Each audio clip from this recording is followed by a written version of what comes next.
Once upon a time, in the heart of Kumasi, a girl named Nana was born into a poor family. From the moment she opened her eyes each morning, her life was a battle for survival. Life to her was tough. Life was not fair to Nana. Some were born into rich homes, waking up to the smell of fresh food and soft beds. But Nana? Nana was born into struggle. Every morning, she woke up to the same thing: hunger, shouting, and worry. She lived in a tiny, broken house in Kumasi with her parents and two younger siblings. The house had cracks on the walls, and when it rained, water dripped from the roof. Their small kitchen had only one old pot, and most days there was nothing to cook.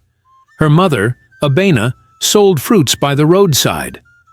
She would sit under the hot sun, calling out to customers, hoping to sell enough to buy food. But many days she came home with unsold fruits and an empty pocket. Her father, Kwame, was once a bicycle mechanic. But times had changed. People no longer used bicycles. They had switched to motorcycles and cars. And so, he lost his job. Now he sat at home, waiting for small repair work that hardly came. Every evening the landlord came knocking. "Where is my money?" he shouted. "I'm tired of waiting. If you don't pay this month, pack your things and go." Abena would beg, "Please, give us time. Business is not good." But the landlord never listened. He always walked away, shaking his head, while Nana and her siblings sat quietly, pretending not to hear. One evening, Abena called her 3 children to sit on the mat. Her hands were shaking. "My children," she said, "I have tried my best, but things are too hard. You will have to stop school for now." Nana's eyes widened. "No, Mama, no!" Tears rolled down Abena's face. "What can I do? There is no money. I can't watch you go to school hungry. It is better to stop and eat than to go and faint in class." Her siblings cried. Nana clenched her fists. She had dreams. She wanted to finish school, get a good job, and take care of her family. But now, that dream was disappearing. That night she lay on the thin mat, staring at the wooden ceiling. Hunger twisted her stomach, but the pain in her heart was worse. She knew one thing. She couldn't just sit and do nothing. She had to find a way out. The next morning, Nana woke up before the sun. She had made up her mind. She walked to a building site near their street. The workers were already there, sweating as they mixed cement and carried heavy blocks. She spotted the site manager, a tall man with a serious face. "Sir, I want to work," she said, standing straight. The man looked at her small body and laughed. "Go home, little girl.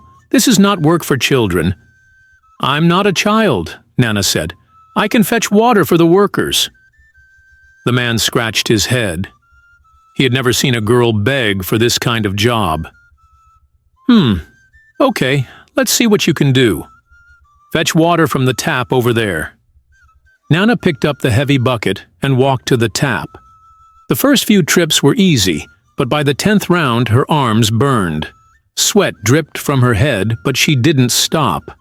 At the end of the day, the manager handed her 50 cedis, about $3. "This is small," he said, "but it's all I can pay." Nana nodded. It was better than nothing. Every day she woke up early to fetch water. The money was small, just enough to buy food for the day. But school, still impossible. She knew she had to do more. One day, she saw men carrying blocks and mixing cement. It was hard work, but they earned more. She went to the manager. "I want to carry blocks." He frowned. This work is too heavy." "I can do it," Nana said, her voice firm. The manager sighed. "If you collapse, don't blame me." The first day was a nightmare. The blocks were heavy. Each time she lifted one, her arms shook. The cement dust made her cough. By the time she got home, her back felt like it was on fire. "Mama, my neck is stiff," she whispered that night, rubbing her shoulders. Her mother touched her arm and sighed. "Oh, my daughter, this is not the life I wanted for you." But Nana didn't stop. Every day she carried blocks, mixed cement, and worked until her body screamed in pain. The pay was better, 100 cedis a day, about $6. With that, they could eat 3 times a day. But school? Still impossible. One night, Nana sat on the floor, counting her money. She had worked for 3 years. In total, she had earned only 30,000 cedis, about $1,936, which all disappeared after buying food for the house daily. This means that she had worked without any savings. Inside her, questions run through her mind. She had worked for this long and this hard, but it wasn't enough. Not for school, not for rent, not for a better life. Tears rolled down her face. Was this her fate?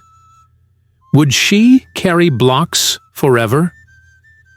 As she lay down to sleep, her body ached, but her mind refused to rest. There had to be another way. She just didn't know that the road she was about to take would change her life forever. Nana sat outside her house, staring at the sky. The moon was full, bright, and peaceful, but her mind was anything but. 3 years of hard work, 3 years of carrying heavy blocks, 3 years of counting money that was never enough. Was this how life would always be? A voice called her name. She turned and saw Adufo, her childhood friend. "Adufo," Nana said, surprised. It had been months since she last saw her. Adufo looked different. Her skin was glowing, her nails painted, and her dress looked expensive. "I'm surprised you have forgotten me," Adufo laughed, sitting beside Nana. Nana smiled weakly. "Never is not like that. Life has humbled me. How are you?" Adufo waved her hand. "My sister, life just began. I have everything working for me. No stress, no pain. See, there is money in this country. Life is good." Nana looked at her closely. "Money? Where? How? Your dad, I guess, has won a lottery?" Adufo laughed again, louder this time. "That is it. Life has always been like that. If you are wise, you will enjoy life also." Nana sighed. "Adufo, I work from morning till night, but still, nothing have changed." Adufo's eyes shined with excitement. "Look at me, my friend. Just do not start with that hard work thing. It's not about hard work, it's about opportunity. I have one opportunity for you." Nana looked at her friend. "Opportunity? What is that?" Adufo leaned closer and whispered. "My uncle is having a big birthday party in Accra. Big men of high profile would be attending. If you come with me, you could make 3,000 cedis in one night." Nana's heart skipped. 3,000? She repeated. She had worked for 3 years and still hadn't made that much in a single month. She felt her hands shake. "Just like that?" she asked. Adufo nodded. "Yes. You won't have to steal. Neither are you going to kill. Just come and party. Drink expensive wine and hot drinks. Dance and enjoy yourself and get paid for dancing and partying. If you are lucky, you could make even more than 3,000. Nana's mind was spinning. She thought about her mother, her siblings, the landlord who was always knocking. 3,000 cedis could solve so many problems. She stood up. "Count me in, I will be there," she said. "But I have to inform my mother. I will just say I would be going to serve food the party." Adufo smiled. "No problem. Just get ready, because your life definitely going to change after this night." The journey to Accra was long, but Nana was too excited to care.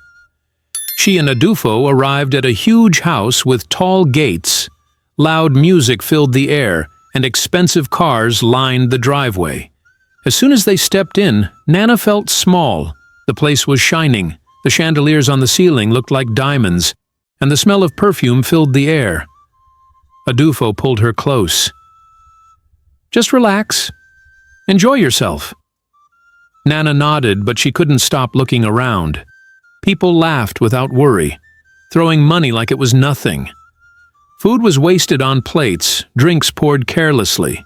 She thought about how her mother struggled to sell fruits just to buy Gary. Yet here, people left plates of untouched food. Then she saw him, a tall man, well-dressed, with a big gold watch on his wrist. He looked about 50. Adufo leaned in. "Nana, meet Chief Mensa. He's a big man in Accra." The man smiled. His teeth were white and too perfect. "What is your name, beautiful girl?" Nana's voice was small. "My name is Nana." He nodded slowly, looking at her from head to toe. "You are a special one." Her heart beat fast. She didn't know why, but something in his eyes made her feel strange. "Come, let's talk somewhere quiet," he said, leading her away from the crowd. Nana looked at Adufo, unsure. Adufo smiled and gave her a small push. "Go. Chief is good man. He is young inside, forget his looks. Age is nothing but numbers." Nana followed him. The music faded behind them as he led her to a black car.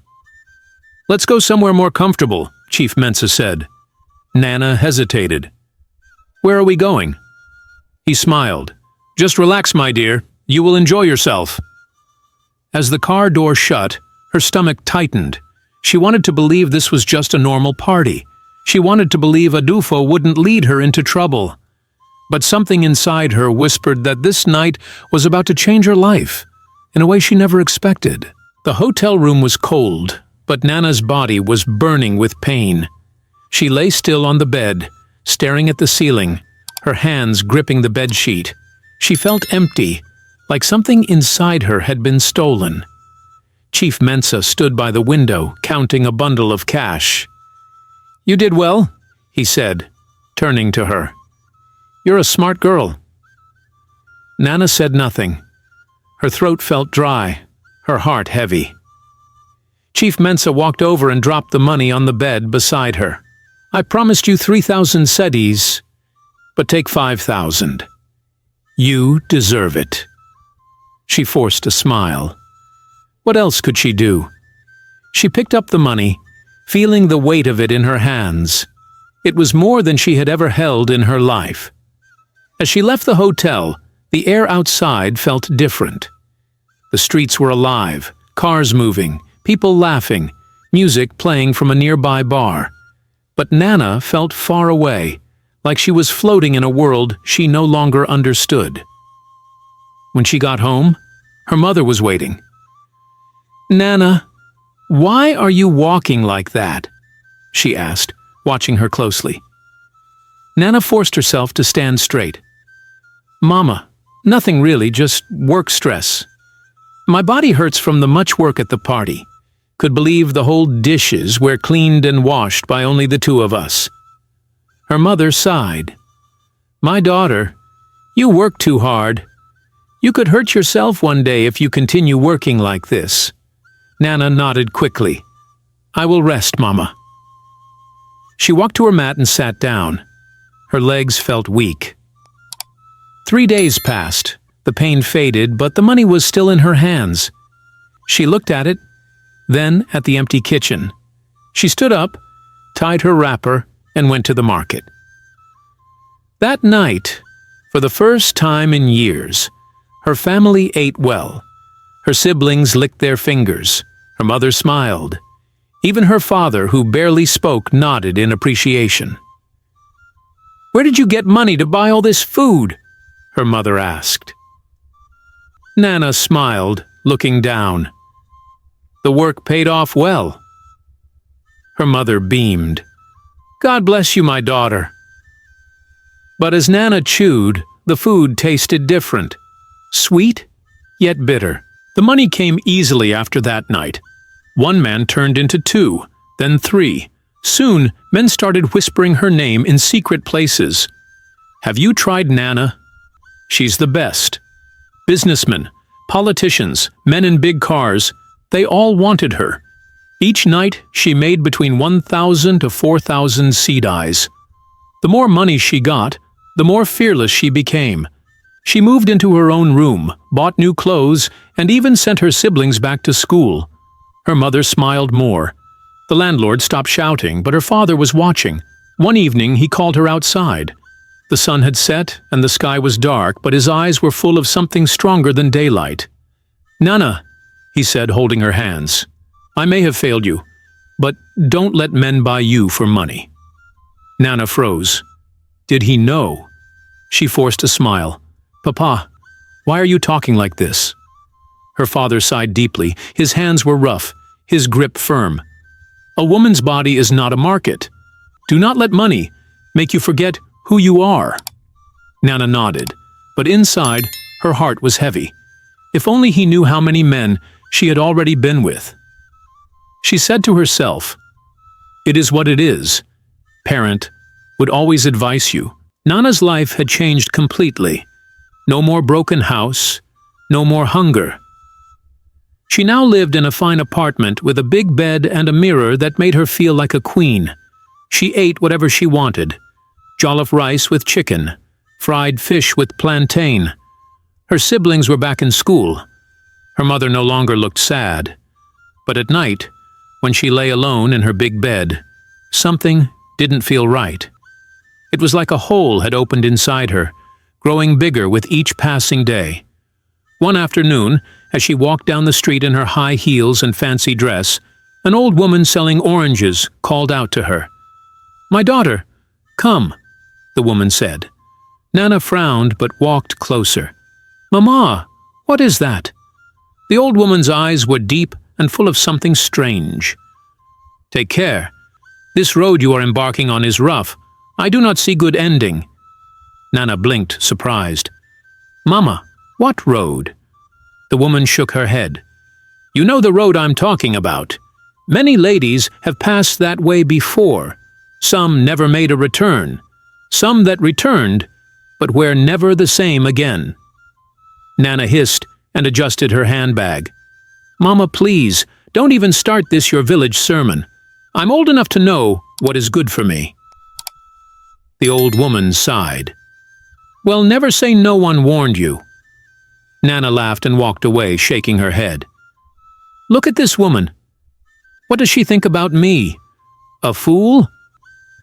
But even as she laughed, her chest felt tight. One evening, Nana met a new client. He was different from the others. Tall, rich, well-dressed. His name was Mr. Patrick, and he spoke softly, like a man who controlled everything. "I like you," he said, smiling. "You're not like the others." Nana smiled back. "You talk like you know me well." He chuckled. "I can see class when I see it. I'm not just here for fun. I have business outside Ghana. I can take you with me." Nana's eyes lit up. Travel? She had only left Kumasi a few times before, let alone Ghana. "Are you serious?" she asked. "Of course," he said, touching her hand. "But first, let's enjoy the night." He took her to a quiet hotel. The room was big, smelling of expensive perfume. Nana felt special. But the moment the door clicked shut, Mr. Patrick's smile disappeared. His eyes turned dark, his face hard like stone. Nana's body went cold. "You think you are smart?" he said, stepping closer. Nana's heart started to beat fast.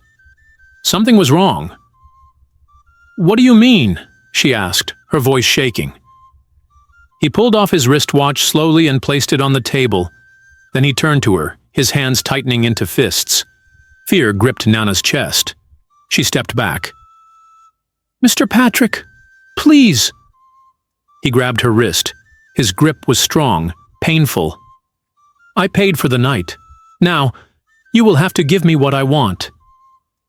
Nana's mouth opened, but no sound came out. The door was locked, and she was trapped. Nana ran. Barefoot, with tears streaming down her face, she ran into the dark streets, her heart beating like a talking drum. Her dress was torn, her legs were shaking, but she didn't stop. She didn't know how she escaped. One minute, Mr. Patrick was on top of her, his hands rough like sandpaper. The next, she had grabbed the bedside lamp and smashed it on his head. He fell back, shouting. That was all she needed. She pushed, kicked, and ran for her life. Now, she was home, inside her apartment, locking every door and window.